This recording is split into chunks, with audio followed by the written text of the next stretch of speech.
So for now, I'm once again going to put this aside. Let's take a look at this camera and go over all the hardware and software of it. So looking at the front here, you of course have the lens. It's a 10x optical zoom. And you know, it's kind of neat. These cameras, the zoom, it's a very smooth zoom, and there's no like physical part of the lens that pops in and out like you'd normally see on a digital camera when you zoom. And for that reason, combined with the very poor picture quality, I don't think I've said yet, but the pictures produced by these early VGA resolution ones is crap. Webcam quality is how I'd describe it. Not terrible, like not pixelated or anything, but not good. A modern digital camera set to take a VGA resolution photo will look a lot better than one of these. But anyway, I'm wondering if the reason might be that I'm wondering if these might actually use Handycam optics. I wonder if the lens and the image sensor and everything might just be grafted on from a Handycam. I wouldn't be surprised. But yeah, 10x zoom, which is very nice. That was actually really good for the time. Many digital cameras either had no zoom or a very short zoom, 2 or 3x. Now look at this, quick access FD drive 2x. This thing actually has a special floppy drive in it that runs at double the speed of a normal computer floppy drive. It spins the disk twice as fast, and it's able to read and write data twice as fast as a normal floppy disk drive, which is really neat. And it sounds kind of funny when you're using one of these and it writes an image to the disk. It sounds really weird because it's quite loud, and the sound of the read-write head is a lot faster. When it goes track by track, it goes tick tick tick tick tick tick really fast. So both of these have the 2x drive, but the later Mavicas actually had a 4x drive. And if you ever look up on YouTube one of the newer Mavicas that have a 4x drive, they sound crazy. They make this really high-pitched whirring noise, and it's really loud, and I almost wonder if it's really wear-inducing on the floppies themselves. But yeah, some of them had 4x drives, and they sound just like a ratchet when they're reading and writing data. It's quite funny. We do have a xenon flash. We have the original sticker here. It's got stamina, up to 2,000 shots, or 2.5 hours of battery life, using the optional NP-F550 and flash off InfoLithium. These use the Sony InfoLithium L series battery, just like my Hi8 camcorder, which is fantastic because Sony still makes the InfoLithium L series battery, and it's quite easy to find used ones on eBay and the like. So very good. Good that these use a standard and easily available battery, even almost 20 years later. So that's it for the front here. On the top, more advertisements. Quick access FD drive 2x. Oh yeah, the first generation Mavicas had a single speed floppy disk drive, just like a computer. Makes me wonder, how come computer floppy drives never advanced in speed? If they can do it for these things, how come faster floppy drives were never made for PCs? Or maybe they were and I've just never heard of them. I don't know. I don't know if the floppy disk drive in these cameras has a standard floppy interface on it that could be adapted to a PC or what. No clue. Disk copy. This does have a function that lets you copy all the images from the floppy currently in the camera to another floppy. You just swap them back and forth. And email mode. This camera has a few different modes for taking pictures. One of them is an email mode, where the pictures are 320 by 240 instead of 640 by 480, so it made them very small and suitable for sending through email, which of course that's not an issue anymore. You can send stuff up to like 10 megabytes in size in an email. The shutter button, it is a two-stage button, just like any digital camera. You hold it halfway down, it focuses, and then you press it all the way down. 10x optical zoom. Coming around this side, this does have manual focus, and this is a focus ring that you can turn to adjust the focus. Very nice. It is electronic. On the other side, of course, the opening for the floppy disk drive. On the bottom, made in Japan. Woohoo! And here's the battery compartment. You open this up, and then you push this tab, and the battery pops up, and it's a standard Sony Lithium L series battery. And this battery came with these two cameras that Neil gave me, so I appreciate that. So the NP-F330, and this battery's still in very good condition. Don't know if it's original to either of these cameras or what, but still holds a great charge. I've used it on this camcorder. The aftermarket Duracell battery that I'm currently using with this camcorder will not fit in these cameras, but the aftermarket Energizer battery does fit and work. So that's cool. Click, click. The battery's in. On the back here, we have an LCD display. There's no viewfinder. And it's a nice LCD, similar to that found on the Handycams of the same era. And you might have seen this thing at the top here. This is actually a little window. This switch right here, you can actually turn off the backlight for the display. And with this window, when you're using this thing outside, sunlight can actually shine into that to illuminate the LCD. So you can use this thing outside, turn the backlight off, and you can see the display just fine lit by sunlight. And I have used this outside and it works really well. And it's very easy to use this thing outdoors thanks to this little window here. Very nice. You have the zoom control right here. It is a variable zoom like that found on the Handycams. Power switch. A light that lights up when the floppy disk drive is in use. Directional controls to navigate the on-screen menus. Display to turn display indicators on and off. This does have picture effects right here. Button to turn flash on or off. Button to put the camera in play where you can view the photos or camera mode. And this is just a brightness control for the LCD. A memory battery lives in here. It's a CR2025. And of course this here ejects a floppy disk. There's a little button you push. So you push that down and slide the thing. It's a two-handed job. And the disc comes out.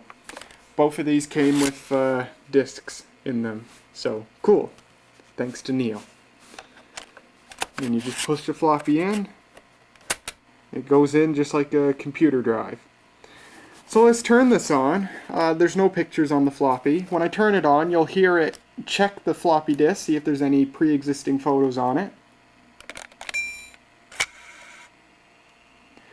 And here we go. We are running, and I think it's zoomed up. Yes, it is. So you can see the on-screen display here. We have an indicator that shows how many pictures you've taken. 0 at the moment.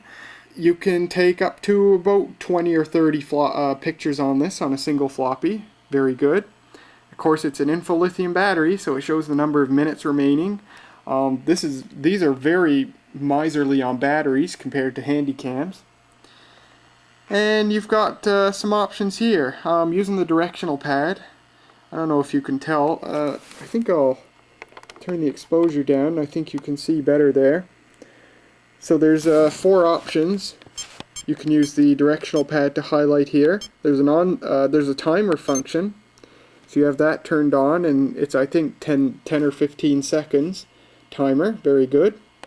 Just toggles on and off.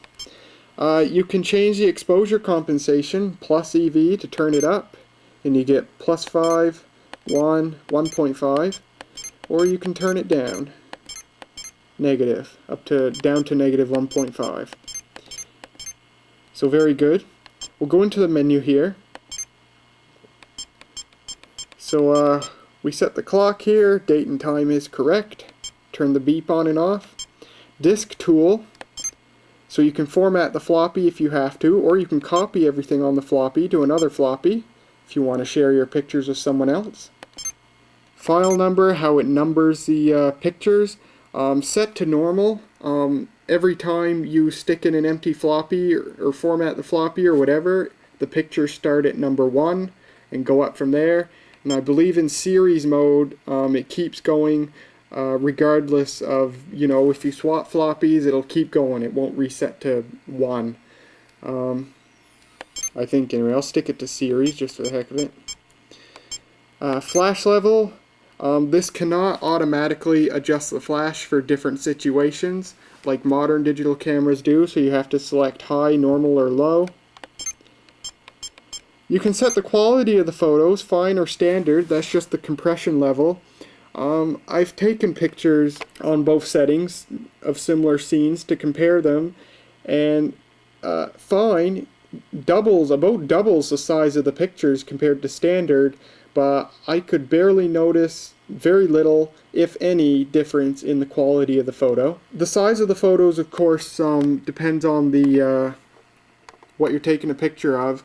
But the example I used while comparing fine and standard, the fine photo was 60 kilobytes in size, the standard photo was 30 kilobytes in size. So pretty good saving of floppy space if you switch to standard. I keep it on fine, because why not? And record mode. So you have normal, where, you know, that's the normal mode. You have email. It takes a 320 by 240 picture. It's worth noting when you're on an email mode, not only does it take the 320 by 240 picture, it also records a normal 640 by 480 image. So it takes both types of pictures at once. So you can't really use the email mode to get a high number of pictures on a floppy, because it still takes the 640 by 480 image as well. The email size pictures aren't affected by standard or fine mode, but the 640 by 480 copy is. That still applies. And get this is a feature I never would have expected, and I think it's really cool. It has a bitmap mode. You can take an uncompressed bitmap image with this camera. It can record one picture to a floppy in the bitmap mode. Not surprising. So you can take a single bitmap image. It'll be 1.1 or 1.2 megabytes in size, and I do notice a slight, not very drastic, but a slight improvement in quality on bitmap mode as opposed to the normal mode. Multi is kind of interesting. When you're in the multi mode, when you take a picture, it takes 9 pictures at once, all about a fifth of a second after the other. It takes 9 pictures in series, and it arranges them in a 3x3 square. Each photo in the 3x3 square is 320 by 240, so it records it as an entire image that's like 960 by 720 or something like that. So that's how multi works. Just a good way to get take several pictures. If you're like taking an action shot, it could take several pictures one after the other. You can choose the best shot by cropping out the picture in paint or whatever. So we'll switch that back to normal mode, and that's your settings. It just occurred to me, kind of odd. There's it keeps the time and date, but there's no option to stick the time and date on the photo. Oh, you know what? It probably records the time and date in the metadata. So when you look on the computer, you go to the properties, it'll show you when the picture was taken. So that's that. So enough blabbing. Let's take some pictures. We can take a picture of me here. Take a selfie. So, well, I'll take a front picture first so you can see the process of taking a photo. So I hold the button halfway down. A little green indicator comes up and it beeps to let you know it's ready, and you press it all the way down.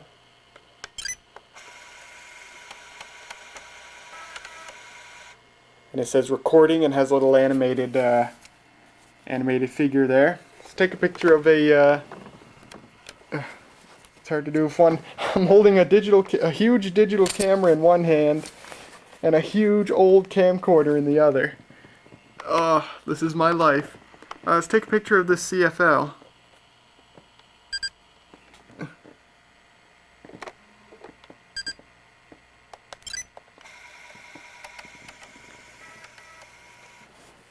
Okay, I think it might have fired. Did it fire the flash on that? Wow, it fired the flash on a picture of a CFL, a light bulb. That's so dumb. I'm gonna force the flash off by pressing the flash button. So that's forced on, that's forced off, and that's automatic. So I'm gonna force it off. Take another picture of that CFL. So there's that. Put it back on automatic. So you can see we've taken 4 photos so far. We'll take some with the, well, let's look at see what the display button does. See, it turns all the indicators off so you can see your scene better. Program AE. There's what's probably a mode for taking pictures of people. That'd be sports, beach and snow, sunset, I don't know, painting, landscape, I don't know. And I don't know. And there you go. Picture effect. We have negative, sepia, black and white, solarize, which makes it kind of, geez, I don't know how to describe it, so I'll have to take a picture to describe it. Let's take a solarized picture. Take a look at all my junk on the desk over there. Turn the flash. Yeah, the flash is on. Okay.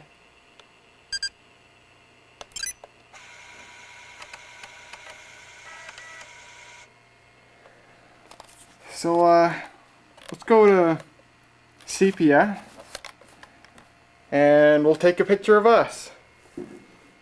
Smile. Fired the flash. So there's that. Oh, I'll demonstrate, you know, turn the LCD backlight off. And it's off. The camera's still on, the LCD's still on, but the backlight's off. If I pointed at the light bulb here, there you can see it's lit by the CFL there, and you can see it looks just like the backlight's on. Look how bright everything's lit up just from that light bulb. So you can imagine how nice this is to use in the sun. It's very good. What a wonderful camera for using outdoors. Turn it back on. So we'll go into the play mode here, where you can view your images. And, oh, that's not a very good picture. That's the selfie we took. Oh, that's no good. Was I zoomed up or something? Oh, I was zoomed up. Oh, we gotta take a new one. Put on sepia mode. Sepia. Or sepia. I don't know how it's pronounced. Another selfie.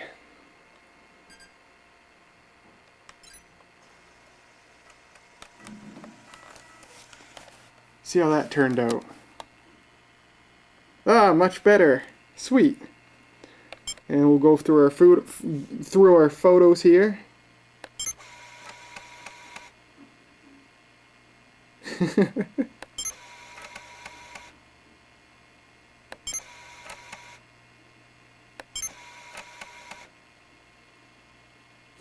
That was the CFL with the flash.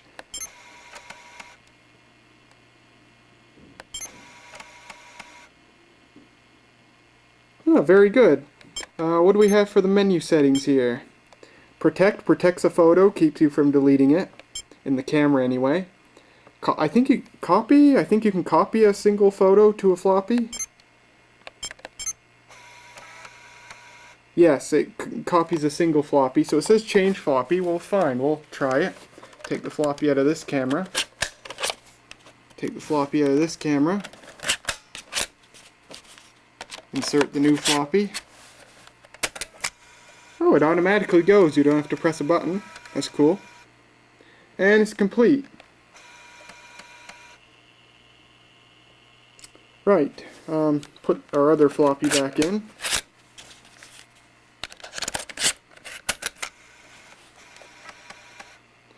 So you've seen as we've been taking these pictures how long it takes to write them to the disk. The 2X and even better the 4X drives made this better, especially as the photos got higher resolution. So we can delete a photo. We can format or copy the entire disk. And that's it. We can go into an index mode here that shows all the photos.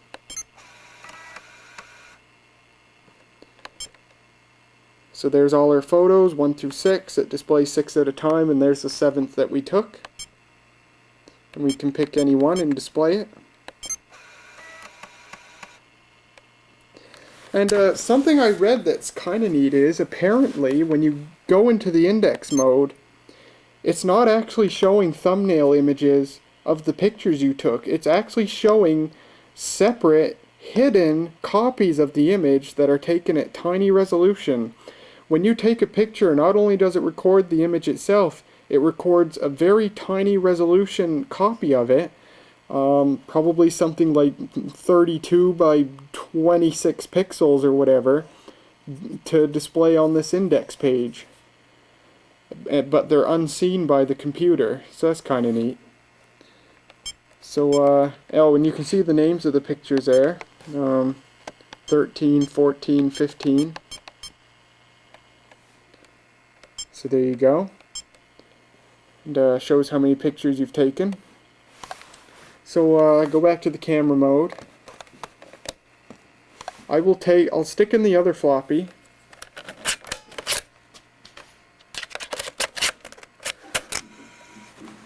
Oh, I want to delete that photo we took, or photo we copied. So I'll go Menu, Delete, Yes.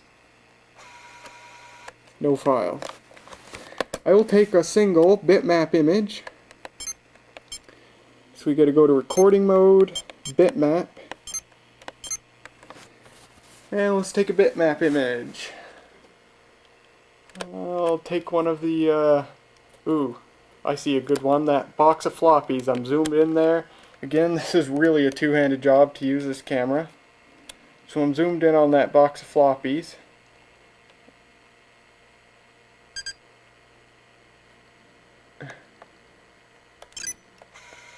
Oh, that was a crappy picture.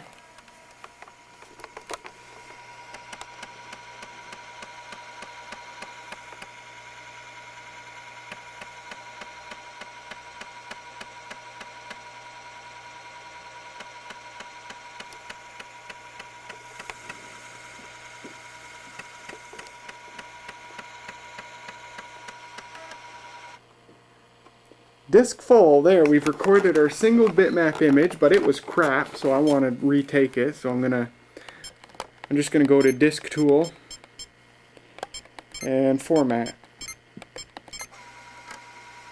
and you can see it just does a quick format. Wow, why haven't I done this before? I'm holding the camcorder in my left hand now, and this is so much better to use. Okay, so much better to use the still camera. Something I love, while I'm at it, I'll mention this. Something I love about these particular cameras, though, is they're so nice to hold because there's so much surface area to grab onto. Makes them very nice to hold. So let's try a picture of that box of floppies again. Zoom in there. I'm sure the long zoom on these attracted a lot of people back in the day.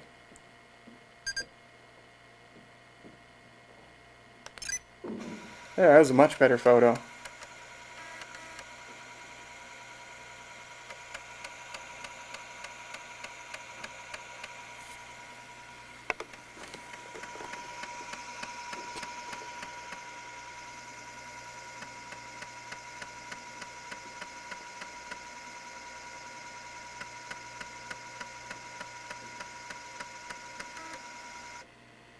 Disk full.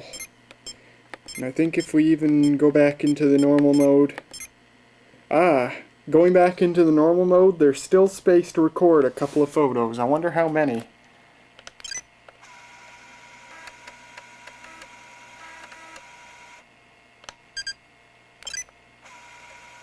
Oh, I forgot to mention, when you take a bitmap photo, it also records a JPEG copy.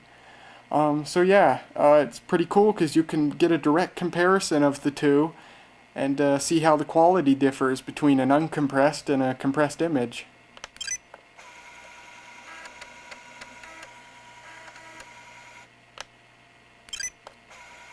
Wow, you can actually record quite a few JPEG photos alongside the bitmap photo. There's only space for one bitmap photo, but there's still a bit of leftover space for the others, for more JPEG images.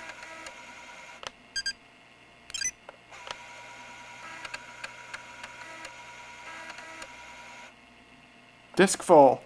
So there's enough space to record, go to index here. So there's enough space for 1, 2, 3, 4, 5, 6, 7 fine quality JPEG images alongside the bitmap. So that's pretty neat. Well, alright, so I've shown you just about everything with this camera. So I'll turn it off here, and I'll stick this floppy in here. I'll take the battery out. I should have put my Energizer battery in this one, but I never bothered. Take out the battery. Open this one. Stick it in. Alright, and this one's ready to go.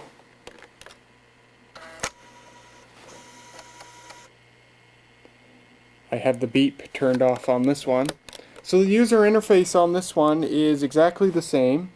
The display is a little bit better quality on this one, just because, you know, it doesn't have the window there to allow for sunlight coming in. Oh yeah, speaking of that, I should go over the differences between this one and this one. They're mostly the same, except for a couple of things. The color of them. This one's a light silver, while this one's kind of a bronzish color. It's actually identical to the color of my High 8 Handycam here. It's a very nice color. The Sony logo is actually a metal badge on the older one. The newer one is just printed on there. The older one is called the digital Mavica. Well, the newer one's called the FD Mavica, because I think by the time this one came out, Sony was manufacturing the ones that take CD-ROM discs. Oh yeah, they both have a tripod mount on them. So yeah, no window on the newer one to allow for external light to light up the display. There's no manual focus. This is just a solid piece. That and the color, I think, is the only difference. They're completely functionally identical.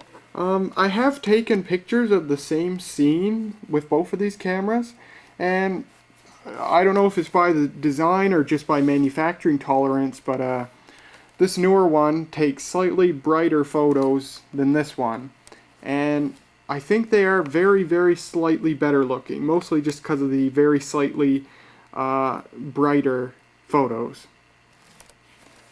But they're pretty darn similar in terms of photo quality. Should also mention that one of these came with a Sony lens cap, same lens cap that's used on my Digital 8 Handycams.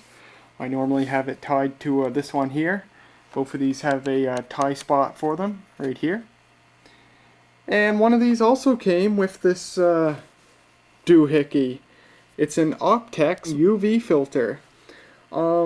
I have no idea what use this serves, because I see absolutely no difference with or without it. I don't know what range of ultraviolet it's supposed to filter out. I tried this with one of my blacklight fluorescent lamps, absolutely no difference, so it doesn't filter long wave UV. Yeah, I don't know. I don't know if this filters shortwave UV for purposes of protecting the image sensor. I have no clue what serves this. It is a standard screw thread though. These have standard screw threads, same as the Handycams, so all the filters and stuff for Handycams fit these too. In fact, I can stick this on my High 8 right now. There. And here's this video filmed through a UV filter. And if you notice zero difference, so do I. So there's that. I have no idea what the purpose of this is. So anyway. Oops. Well, that's about all there is to show of these two Sony Mavica floppy disk digital cameras. The FD71 from 1998 and the FD75 from 2001. What cool, awesome pieces of technology. I think these are so cool. In fact, despite their abysmal quality compared to digital cameras and even cell phones today, I actually really like using them. And the reason I really like using these is because these give, in a way, the same experience as a film camera. Because I like using film cameras, but these give a similar experience to a film camera. Film camera still takes way better quality photos. But these have kind of a similar experience in that you can only fit like 20 or 30 photos to a floppy, and then you gotta switch it out. So you're compelled to really take the extra time to properly compose your shots, because you only got a limited amount of space on a floppy.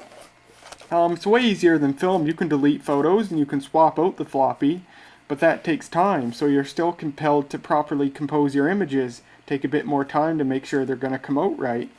So I really like using these because they provide that experience, you know, the experience, part of the experience of a film camera, but with the same convenience of a digital camera. And even still, they're just so cool to use. You know, it's a floppy disk digital camera. Not much is cooler than that. So yeah, I'm going to be keeping this one for good. I really love it. This one, I'm going to see if I can get a few bucks for it.